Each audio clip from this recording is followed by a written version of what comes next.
(2019년) 마지막 주일을 맞았습니다. 이틀만 지나면 2019년은 영원히 역사 속으로 사라지게 됩니다. 어떤 분은 시원섭섭한 분도 계실 것이고, 또 아쉬움과 미련을 떨쳐버릴 수 없는 분도 계실 것입니다. 어떤 분은 가슴이 아리도록 그런 아련한 그리움이 밀려오는 분들도 계실 것입니다. 어떤 감정을 가지든 간에 2019년은 이제는 다시는 오지 않는 과거 속으로 사라지게 됩니다. 그리고 2020년을 우리가 맞습니다. 한 번도 가보지 못한 이 미지의 길을 바라보면서 두려움을 떨쳐버릴 수 없는 분들이 많이 계실 것입니다. 내년에는 무슨 일이 나를 기다리고 있는지, 내 건강은 어떻게 될지, 사업은 어떻게 될지, 내 자녀들은 어떻게 될지, 이 나라는 어떻게 될지 걱정과 불안을 떨쳐버릴 수 없는 분들이 많을 것입니다. 만감이 교차하는 이 시간, 그래서 우리는 다시 한번 하늘의 하나님을 간절히 바라볼 수 있어야 되겠습니다. 하나님이 우리 나그네 인생길의 여정을 다 아시고 인도하시지 않습니까? 이 나라의 운명도 역사의 주인이신 하나님의 손 안에 있는 것 아닙니까? 그래서 이 시간 다시 한번 간절한 마음으로 하나님을 의지하고 하나님 바라볼 수 있어야 되겠습니다. 오늘 이 본문이 보여주는 하나님은 어떤 하나님입니까? 첫째로 하나님은 값없이 은혜를 베풀어 주시는 분이십니다. 1절에 이스라엘 자손이 다시 여호와의 목전에 악을 행하였으므로 여호와께서 그들을 40년 동안 블레셋 사람의 손에 넘겨주시니라.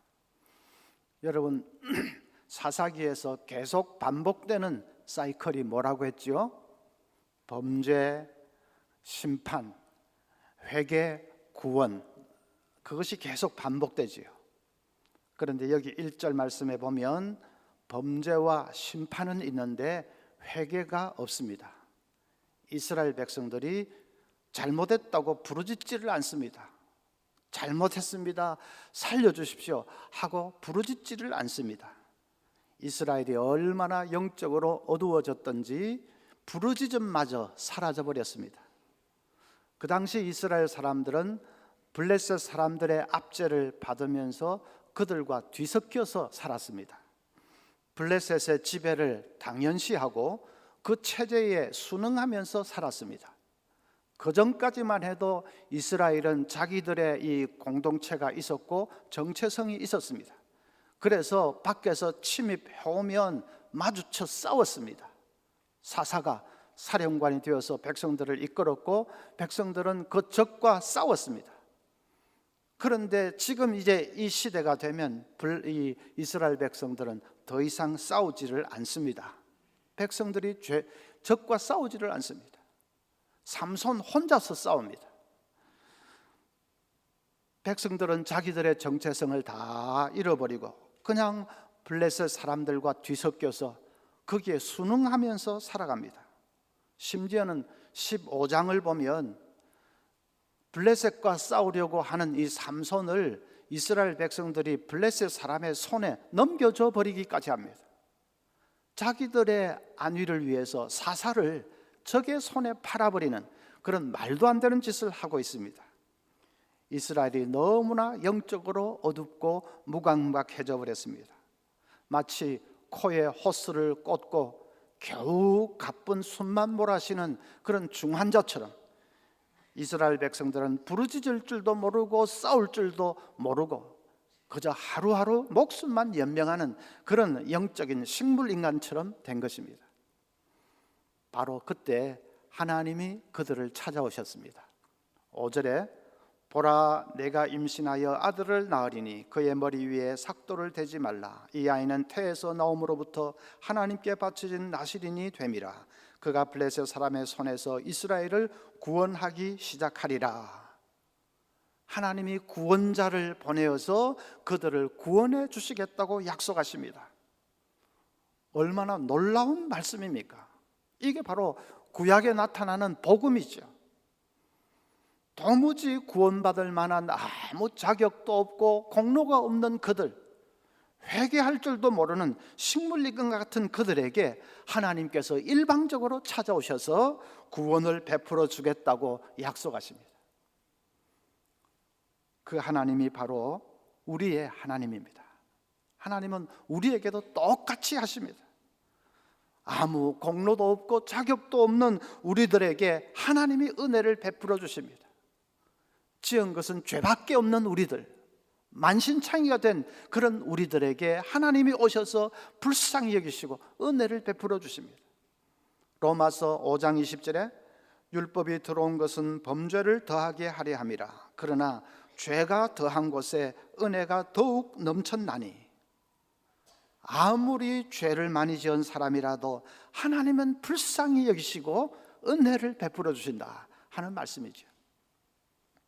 저는 J.D. 그리어 목사님의 이 말이 너무나 좋습니다.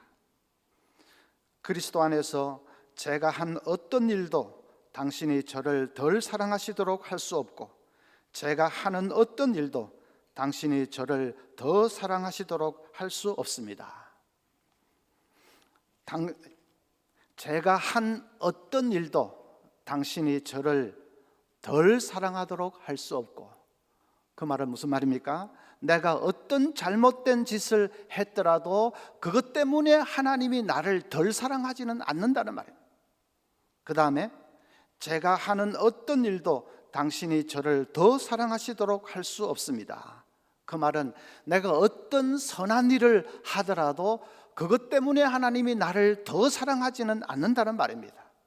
왜냐하면 하나님은 우리의 선행을 보시고 사랑하는 것이 아니라 우리 존재 자체를 사랑하시기 때문입니다.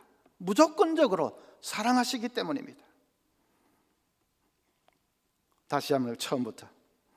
제가 한 어떤 일도 당신이 저를 덜 사랑하시도록 할 수 없고.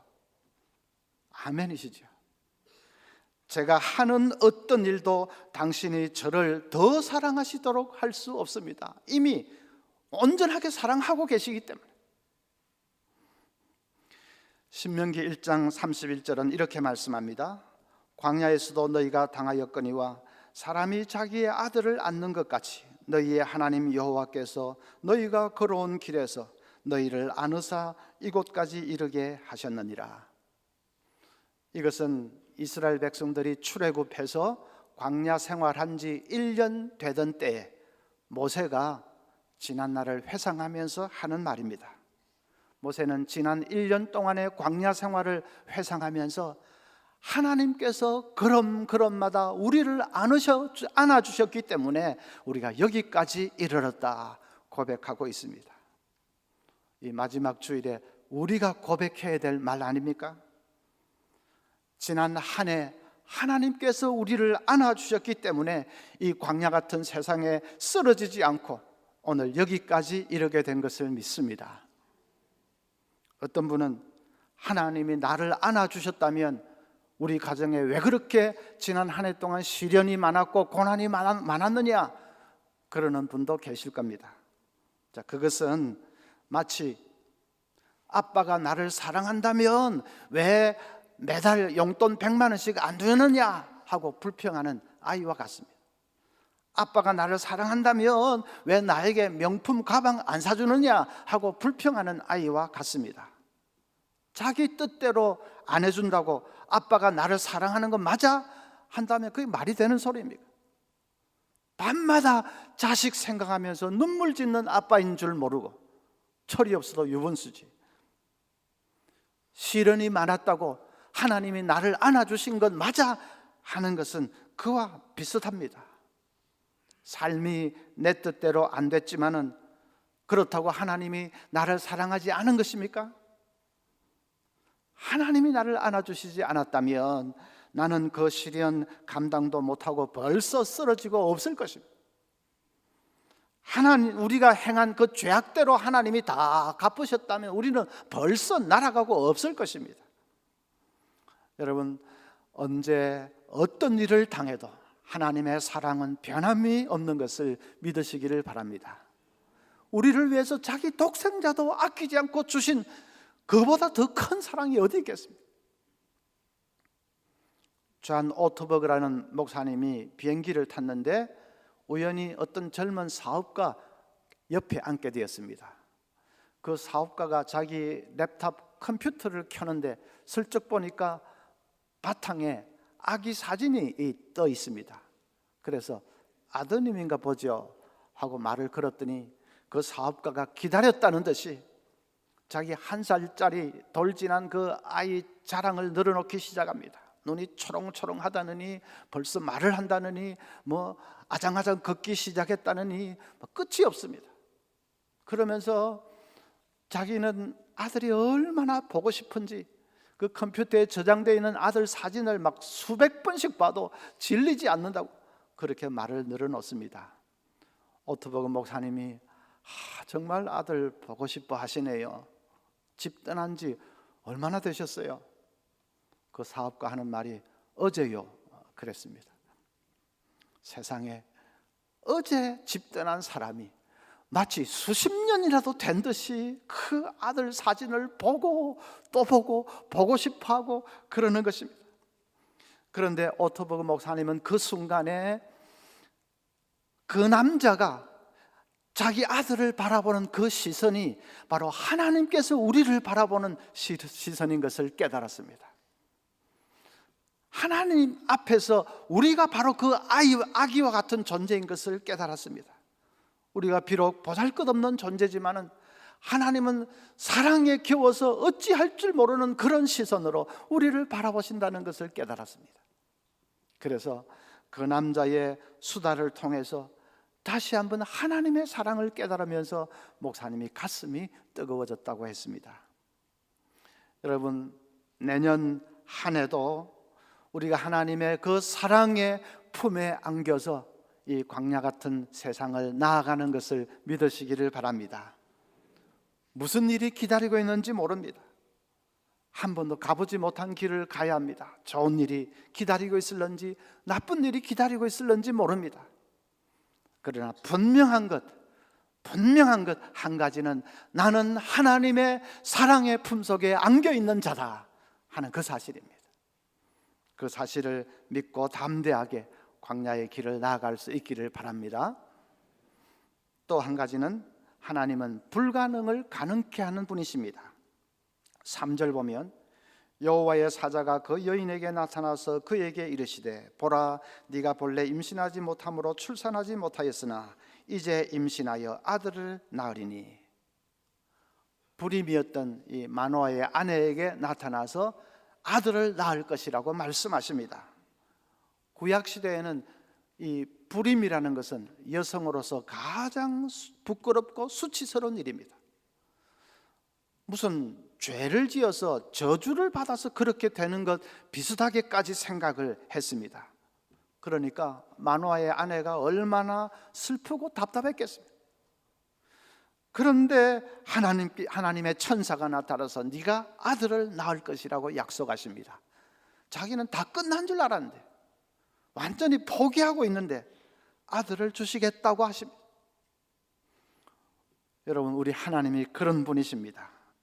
불가능을 가능케 하시는 전능하신 하나님, 창조주 하나님이십니다. 새해 그 하나님께서 우리와 함께 해 주실 것입니다. 하나님 우리를 안고 가신다 할 때 그 하나님, 전능하신 하나님이 우리를 안고 가주십니다. 그래서 무슨 일이든지 염려하지 마십시오. 염려 때문에 그냥 한숨 쉬고 잠도 제대로 못 자고 그러지 마십시오. 염려거리가 있으면 빨리 기도의 제목으로 바꾸어서 하나님께 아뢰일지언정 그거 끌어안고 고민하지 마십시오. 빨리 염려거리를 기도 제목으로 빨리 바꾸면 빨리 바꿀수록 그 사람이 믿음이 좋은 사람입니다. 그래서 하나님께 다 맡겨버리고 염려하지 마십시오. 고린도전서 1장 10장 13절 꼭 암송하면 좋겠습니다. 사람이 감당할 시험 밖에는 너희에게 당한 것이 없나니 오직 하나님은 미쁘사 너희가 감당하지 못할 시험 당함을 허락하지 아니하시고 시험 당할 즈음에 또한 피할 길을 내사 너희로 능히 감당하게 하시느니라. 시험 당할 즈음에 피할 길을 내사, 그것이 중요합니다. 시험 당할 그 즈음이 되면, 그 순간이 되면 피할 길을 열어주신다. 감당할 수 있는 힘을 부어주신다. 전능하신 하나님께서 그렇게 하십니다. 그래서 미리 염려할 필요가 없는 것이지요. 1800년도 말에 미국 중북부에 폭스 리버라고 하는 폭스 큰 그 강이 있습니다. 그런데 그 강에는 돌풍이 일어나서 배가 파손하는 일이 종종 있었기 때문에 마을 사람들에게는 이 폭스강 건너는 것은 공포의 대상이었습니다. 그런데 지역을 다니면서 복음을 전하는 어떤 순회 부흥사 목사님이 계신데 그분은 그 강을 잘 또 건너 다닙니다. 그래서 누가 물어봤습니다. 목사님은 저 변덕스러운 강을 어떻게 그렇게 잘도 건너십니까? 무슨 비결이라도 있으십니까? 목사님이 이렇게 답했습니다. 비결이 있지요. 비결은 강변에 도달하기 전까지는 절대로 강을 건너지 않는 것입니다. 강변에 도달하기 전까지는 강을 절대로 건너지 않는 것, 그것이 비결이다. 무슨 뜻입니까? 사람들이 강변에 도달하기 전부터 자꾸 강을 건넙니다. 이 머릿속으로 강을 건넙니다. 아, 이번에도 강 건널 때 돌풍을 만나면 어떻게 하지? 파도가 세면 어떻게 하지? 배가 파손되면 어떻게 되나? 자꾸 머릿속으로 강을 건너는 상상을 합니다. 그러면서 염려합니다. 그러지 말라는 것입니다. 머릿속에서 강을 건너지 말라는 것입니다. 그렇게 하면, 미리부터 그렇게 하면 공포에 사로잡혀서 건널 강도 못 건넌다. 그래서 비결은 강변에 도달하기 전까지는 머릿속으로 강을 건너는 상상을 하지 않는 것입니다. 강을 건너는 것은 강변에 도달해서 그때부터 생각하면 됩니다. 그때 부딪혀 보면 얼마든지 건널 수 있는 길이 있습니다. 우리도 자꾸 미리 강을 건너려는 사람들이 많습니다. 우리 부부가 지금 맞벌이를 해서 겨우 이 빠듯하게 꾸려 나가는데 우리 중에 하나라도 그냥 병들어서 쓰러져 버리면 어떻게 하지? 병 들지도 않았는데 미리부터 그렇게 되면 어떻게 하지? 걱정을 합니다. 내가 은퇴까지 10년 남았는데 은퇴하고 나면 뭘 하지? 은퇴하고 나면 내가 이런 일을 해야 되는데 그때 그런 일들이 잘 될까? 무슨 10년 후에 그 일이 잘 될지 안 될지 그런 것부터 걱정을 합니까? 은퇴 때까지 살아있을 궁리나 하십시오. 그것도 만만치 않습니다. 전능하신 하나님, 우리 아버지께서 우리를 안고 이 광야길을 가시겠다고 하십니다. 시험 당할 즈음이 되면 반드시 피할 길을 열어주시겠다고 약속하십니다. 그 말씀을 믿는다면 여러분, 미리 염려하지 마십시오.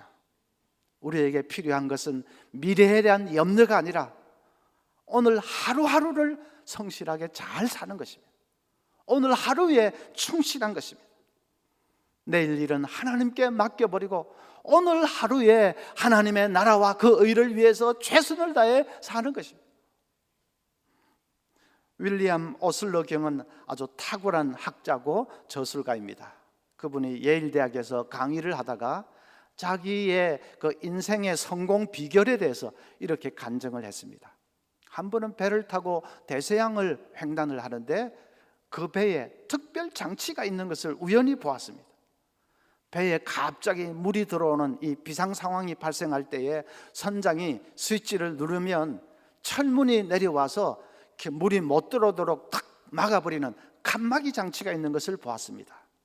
선장이 셔터를 누르면, 이 스위치를 누르면 그냥 기계실을 탁 막아버리고 또 스위치를 누르면 조타실을 탁 막아버리고 하는 칸막이 장치가 있는 것을 보았습니다. 그걸 보면서 깊은 인상을 받았다는 것입니다. 아, 나도 인생을 살 때에 저렇게 살아야 되겠다 하는 영감을 받았다는 것입니다. 그때부터 자기도 삶을 살면서 칸막이 장치를 최대한 활용을 했다고 합니다. 과거의 아픈 기억들이 되살아나서 자기를 괴롭히려고 하면 그러면 스위치를 눌러서 칸막이를 내려버렸습니다. 하나님께서 내 모든 죄와 허물을 다 용서하셨는데 내가 왜 또 이 과거의 기억에 사로잡혀서 괴로워할 것인가? 그래서 칸막이를 내려버렸습니다. 미래에 대한 염려가 엄습하려고 할 때도 스위치를 눌러서 칸막이를 내려버렸습니다. 시험 당할 즈음이 되면 하나님이 피할 길을 주신다고 하셨는데, 전능하신 하나님 약속하셨는데 내가 왜 미리 염려할 것인가? 칸막이를 내려버렸습니다. 그리고 오늘에 집중했습니다. 과거도 아니고 미래도 아니고 오늘 하루에 집중하면서 열심을 다해서 살았습니다. 그래서 성공한 생을 살 수 있었다고 간증을 했습니다. 여러분, 우리도 매일의 이 칸막이 장치를 잘 활용을 해야 되겠습니다. 염려가 그냥 엄습하려고 하면 셔터를 내려버리십시오. 머릿속에서 미리 강을 자꾸 건너려고 찝쩍찝쩍 하지 마십시오.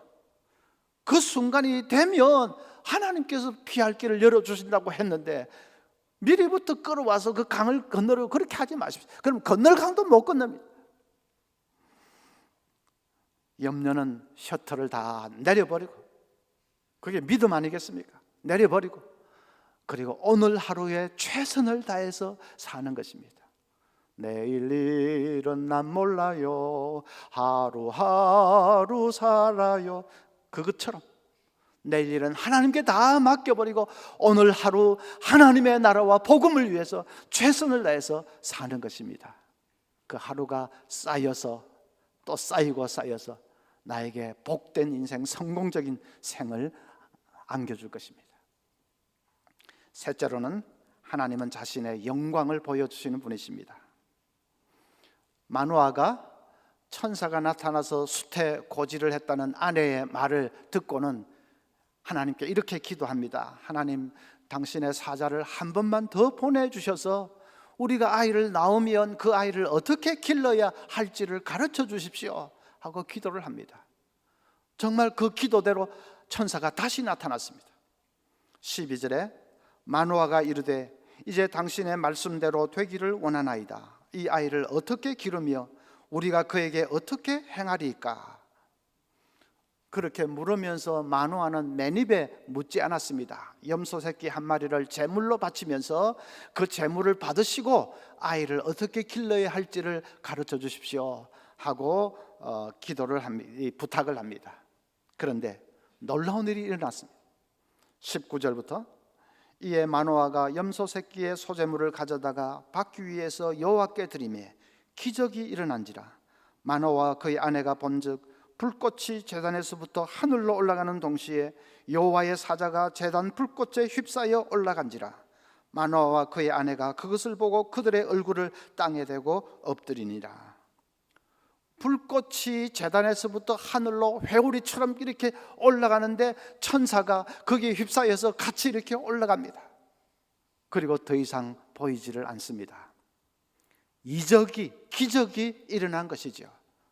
하나님이 어떤 분이신지를 그 순간에 보여주신 것입니다. 하나님은 거룩하신 하나님, 불꽃 같으신 하나님, 영광 중에 살아계신 하나님이신 것을 보여준 것입니다. 왜 그 순간에 하나님은 자신의 영광을 보여주셨을까요? 마노아는 자녀를 키우는 데 필요한 세세한 규칙들을 알기를 원했습니다. 이건 하면 안 되고, 이건 안 되고, 이건 해야 되고 하는 세밀한 그런 지침들을 알기를 원했습니다. 그런데 하나님은 지침을 말씀해 주는 것이 아니라 대신에 자신의 영광을 보여주십니다. 자신의 영광스러운 존재와 그 성품을 보여주십니다. 그게 맞는 거지요. 하나님의 영광을 체험하게 되면 그러면 자녀는 저절로 바른 길로 가게 될 것입니다. 무슨 이건 해야 되고 이건 하지 말아야 되고 그런 지침이 중요한 것이 아닙니다. 그런 지침만 계속 주면 잘못하면 율법주의가 되기 쉽습니다. 이걸 하라 이걸 하지 말라 그런 지침보다도 하나님의 영광스러운 존재와 그 성품을 체험하고 그걸 목도하게 되면 자녀는 저절로 지침이 없어도 의의 길로 믿음의 길로 갈 수 있게 될 것입니다. 예를 들면 이런 것 같습니다. 어떤 소년이 같은 반의 여자친구의 집에 놀러 갔습니다. 근데 마침 부모님이 계시지 않고 그 여자친구 혼자 있습니다. 그러니까 이놈이 좀 갑자기 엉큼한 마음이 들었습니다. 그래서 여자친구 손을 한번 잡으려고 슬그머니 다가 앉았습니다. 슬쩍 이렇게 손을 내밀려고 하는데 현관문이 획 열리더니 그 여자아이의 아빠가 들어섰습니다. 아빠는 특전사 상사 출신이고 그냥 막 덩치는 산만하고 그리고 막 얼굴에 이 상처 자국도 있고 험상궂게 생긴 분입니다. 그 아이 아빠와 그렇게 딱 마주쳤는데 이 소년이 계속 엉큼한 마음이 발동할까요? 천만의 말씀이죠. 손이 그냥 오그라들면서 금방 순한 양같이 변했습니다. 예, 순한 양같이 일하다가 조금 있다가 36개 출행랑을 치고 말았어요. 유혹을 이기는 길은 그 아이의 아주 건장한 아빠를 보는 것입니다. 이 지침이 중요하지 않습니다. 여자친구의 손을 잡으면 안 된다, 몇 미터 안에 가까이 다가가면 안 된다, 그건 죄다, 뭐 그런 식으로 지침이 중요한 것이 아니라 그 아빠를 한번 만나니까 뭐 저절로 그냥 유혹은 다 사라지고. 우리도 마찬가지죠. 우리가 하나님의 영광을 대할 때에 유혹을 이길 수 있습니다. 죄를 이길 수 있습니다. 하나님의 영광스러운 그 존재와 성품을 대할 때, 그것을 체험할 때에 우리는 얼마든지 능력의 삶을 살 수 있습니다. 그러니까 관건은 하나님의 영광을 목도하고 그 영광을 체험하는 것입니다. 그래서 저는 목사로서 간절히 소원합니다. 내년 한 해는 우리 성도들이 전부 하나님의 영광을 체험할 수 있는 그런 한 해가 되었으면 좋겠습니다. 마노아 부부가 하나님의 사자가 그 불꽃이 회오리처럼 올라가는, 그게 그냥 올라가는 그 놀라운 광경을 봤듯이 우리도 살아계신 그 하나님의 영광을 체험할 수 있었으면 좋겠습니다. 예배를 통해서죠.